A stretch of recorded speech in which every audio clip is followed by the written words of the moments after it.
Parce que nous célébrons le ressuscité. Alléluia. Shalom, peuple de Dieu. Bonsoir, bonjour, selon l'heure à laquelle vous nous suivez. Je viens encore ce soir vous dire merci pour votre attention. Et puis je dis encore grandement merci au Seigneur Dieu, celui qui est le maître des temps et des circonstances, celui qui a permis que nous puissions encore venir auprès de vous pour partager la parole de Dieu selon la grâce que l'Éternel nous a donnée, parce que je sais que la parole de Dieu est tout pour nous. C'est au moyen de cette parole que toutes choses visibles et invisibles ont été créées. Sans la parole, rien ne peut venir à l'existence comme aujourd'hui. J'ai toujours appelé ce temps, c'est le temps de la création, le temps de la parole de Dieu. Je sais, ce soir, avec l'aide du Seigneur, nous allons partager sur un thème qui dit qui me donnera ou qui me fera boire de l'eau de la citerne qui est à la porte de Bethléem. Je crois que c'est une question que David a posée aux guerriers, aux hommes forts qui étaient à côté de lui. Il avait besoin de quelqu'un qui pouvait lui donner de l'eau. C'est pourquoi nous avons tiré ce thème pour qu'on puisse partager ensemble l'idée ou la grâce ou la petite compréhension que Dieu nous a donnée. Que le Seigneur Dieu vous bénisse. Nous demandons simplement votre attention. Moi, c'est l'apôtre Alexis Bukassa, visionnaire de l'église Centre Missionnaire Vie Éternelle. Nous allons lire un passage de la Bible. Nous sommes dans 2 Samuel chapitre 23, le verset 15, pour appuyer l'idée de ce soir ou notre texte de base. Nous sommes dans 2 Samuel chapitre 23, le verset 15. Nous lisons au nom de Jésus-Christ. 2 Samuel chapitre 23, le verset 15. Nous lisons au nom de Jésus. David y un désir et il dit: qui me fera boire de l'eau de la citerne qui est à la porte de Bethléem. Le verset 16. Alors les 3 vaillants hommes passèrent au travers du camp des Philistins et puisèrent de l'eau de la citerne qui est à la porte de Bethléem. Ils apportèrent et la présentèrent à David. Mais il ne voulut pas la boire et il la répandit devant l'Éternel. Il dit: loin de moi, ô Éternel, la pensée de faire cela. Boirai-je le sang de ces hommes qui sont allés au péril de leur vie? Il ne voulut pas la boire. Voilà ce que firent ces 3 vaillants hommes. Que Dieu bénisse la lecture de sa parole. Amen. Nous constatons en lisant cette écriture 2 choses ou bien 3 choses très capitales qui sont selon la compréhension que Dieu nous a donnée comme une prophétie ou bien c'est prophétique. La première des choses, nous voyons David donner une condition. Il dit il a besoin de boire de l'eau, mais pas n'importe quelle eau, mais l'eau qui doit sortir de la citerne. Là, il donne la précision. C'est-à-dire, David, malgré qu'il avait soif, il ne pouvait pas boire n'importe quelle eau, mais il avait besoin de l'eau qui doit sortir de la citerne. Et il donne la précision en disant l'eau qui est à la citerne de Bethléem. C'est-à-dire, il y avait beaucoup de citernes dans des endroits différents. Mais David donne la précision. L'eau qu'il veut boire, l'eau qui doit sortir de la citerne, et pas n'importe quelle citerne, la citerne qui est à Bethléem. Que le Seigneur Dieu vous bénisse. Pourquoi il demande seulement l'eau qui doit sortir de la citerne et la citerne qui est à Bethléem? La deuxième question, nous voyons que David, il a demandé une seule personne. Il dit, qui me fera boire? C'est-à-dire, il avait besoin d'une seule personne. Mais à ma grande surprise, en lisant l'écriture, je vois que ce n'est pas maintenant une seule personne qui va aller prendre de l'eau, mais je vois ces 3 personnes qui vont aller prendre de l'eau. Est-ce que ces 3 personnes ont contredit David? Parce que David, lui, avait besoin d'une seule personne. Non, ils n'ont pas contredit. Mais ils ont accompli quelque chose de prophétique. David avait besoin d'une personne, mais nous voyons 3 personnes descendre pour récupérer de l'eau. Nous comprenons que une personne que David cherchait était égale à 3 personnes qui sont descendues. C'est-à-dire, dans cette personne, il y avait l'incarnation de 3 dimensions. Que le Seigneur Dieu vous bénisse. C'est-à-dire, dans cette personne, il y avait la plénitude, il y avait le pouvoir et la capacité ou l'identité de 3 personnes. Que le Seigneur Dieu vous bénisse. Et les 3 personnes que nous voyons en un, c'est le Père, c'est le Fils et c'est le Saint-Esprit. Le chiffre 3, c'est le chiffre de la perfection divine. C'est-à-dire, pour que la divinité soit totale, il faut qu'il y ait le Père, il faut qu'il y ait le Fils, il faut qu'il y ait le Saint-Esprit. C'est pourquoi on parle de la perfection divine. C'est pourquoi on ne peut pas parler du Père s'il n'y a pas le Fils. On ne peut pas parler du Fils s'il n'y a pas le Père. Et on ne peut pas encore parler du Père-Fils s'il n'y a pas le Saint-Esprit. Que Dieu vous bénisse. C'est-à-dire, les 3 là sont d'accord. Les 3 sont un. C'est pourquoi Jésus-Christ dit, moi et le Père, nous sommes un.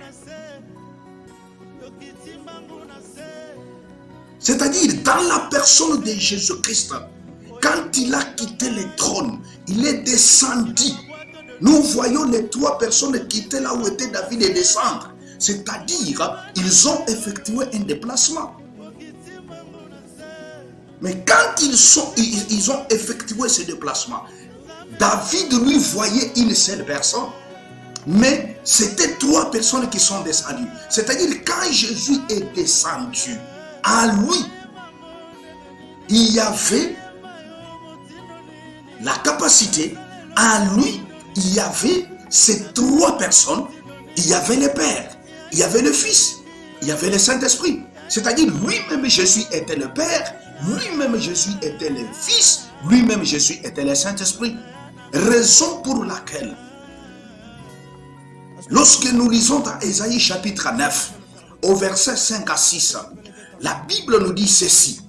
Nous pouvons lire Ésaïe chapitre 9, le verset 5. Le verset 5 à 6 nous dit ceci. Nous lisons au nom de Jésus.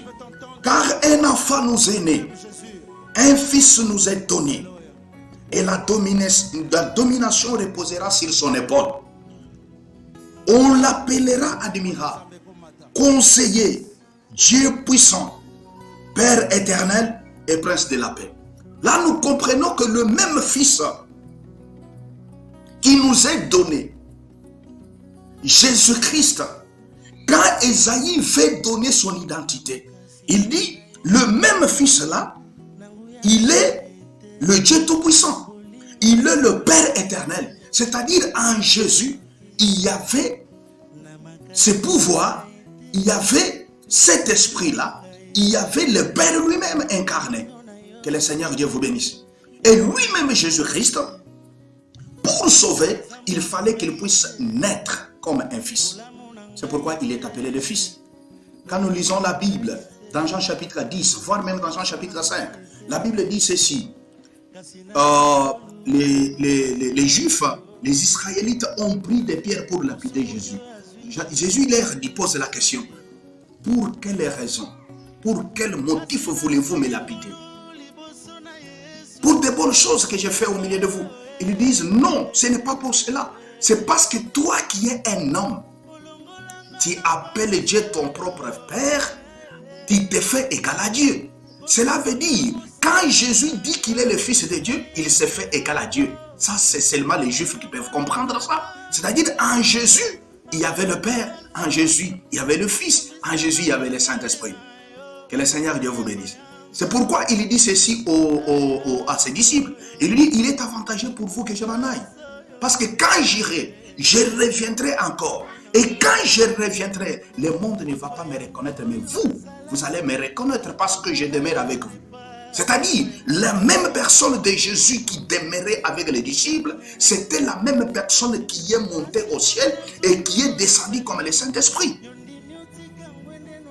C'est pourquoi la Bible dit, le même qui est monté, c'est le même qui est descendu. Qui est monté, c'est Jésus. Qui est descendu dans la portique de Salomon, c'est Jésus. C'est-à-dire, les trois personnes qui sont descendues, c'était le Père, le Fils et le Saint-Esprit. Mais qui étaient incarnés dans une personne, parce que David voyait une seule personne. Que le Seigneur Dieu vous bénisse. La deuxième des choses, la Bible dit ceci. Quand ces gens-là sont allés apporter de l'eau, ils ont amené l'eau à David qui avait soif. Mais David, à ma grande surprise, n'a pas bu de l'eau, mais David a versé l'eau sur la terre. Mais en versant l'eau devant l'Éternel, la Bible dit il a versé devant l'Éternel. La Bible dit en versant l'eau devant l'Éternel, il dit ceci, je ne peux pas boire le sang. Ah, gloire au Seigneur. C'est-à-dire, ce que David cherchait, physiquement c'était l'eau, mais ce n'était pas l'eau, mais c'était le sang. C'est pourquoi la Bible dit dans Hébreux chapitre 9, sans l'effusion du sang, il n'y a pas de pardon du péché. Il fallait que le sang puisse couler.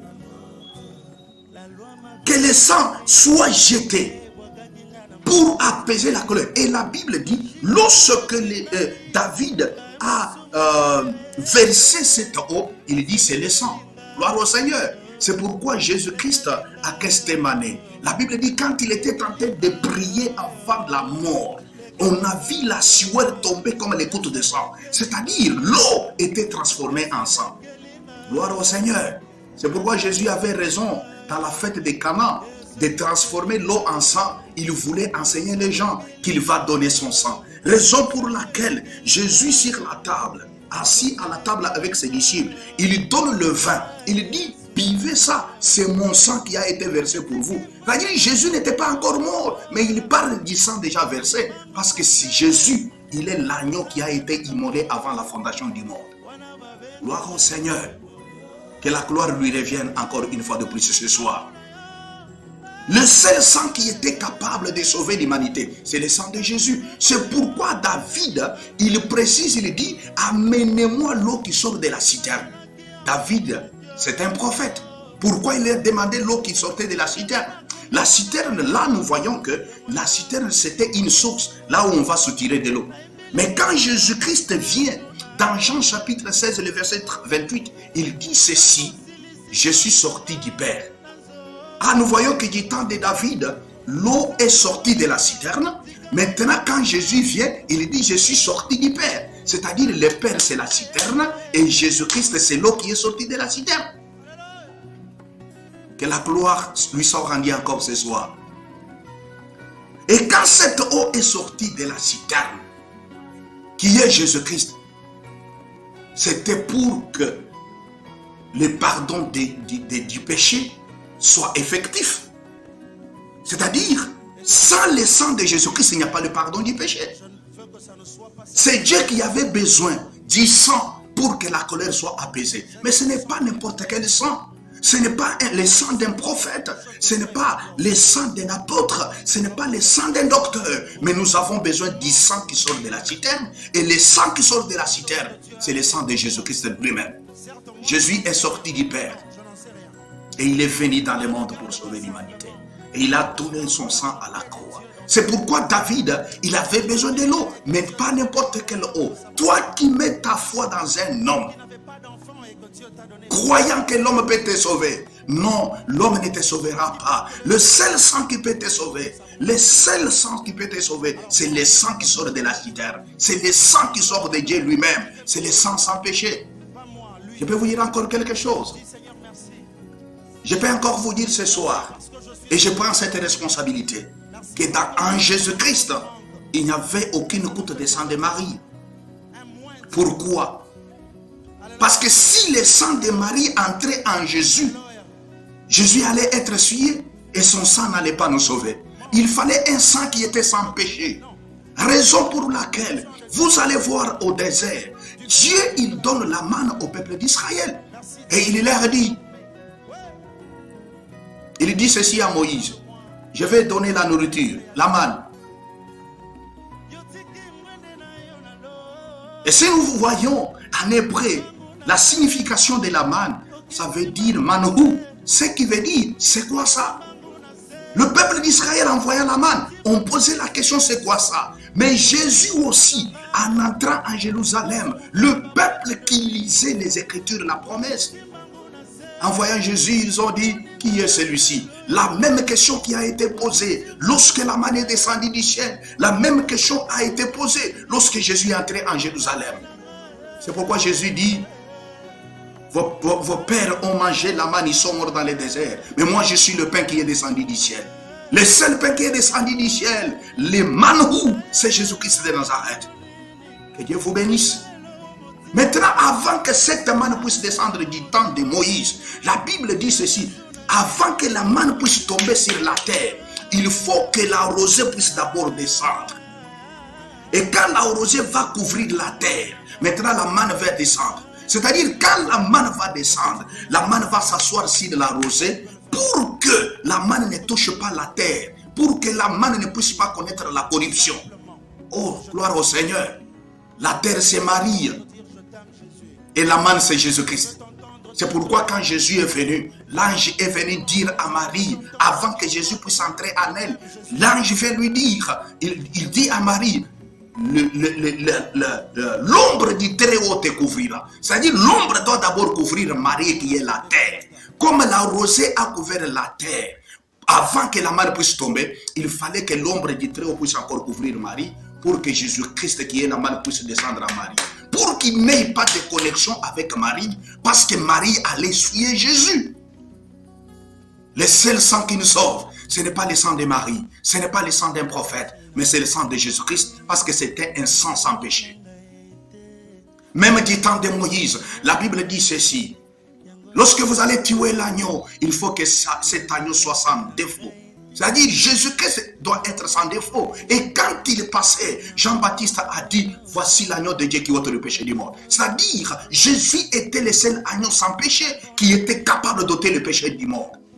Crois seulement en Jésus et son sang va te sauver. Que Dieu vous bénisse ce soir. Qui me donnera de l'eau qui est dans la citerne qui est à Bethléem. Cette eau doit sortir de cette citerne. Nous voyons quand l'homme a péché, il a été chassé du jardin d'Éden. Il a été chassé dans la présence du Très-Haut. Et on a mis les chérubins pour que personne ne puisse encore rentrer. C'est-à-dire pour arriver là où il y avait la vie. L'eau c'est la vie. Il y avait les chérubins qui protégeaient. De la même manière que la citerne de Bethléem était protégée, les jardins là où il y avait la vie étaient encore protégés. Mais qui pouvait y arriver? Gloire au Seigneur. Parce que Hébreux, au chapitre 6, la Bible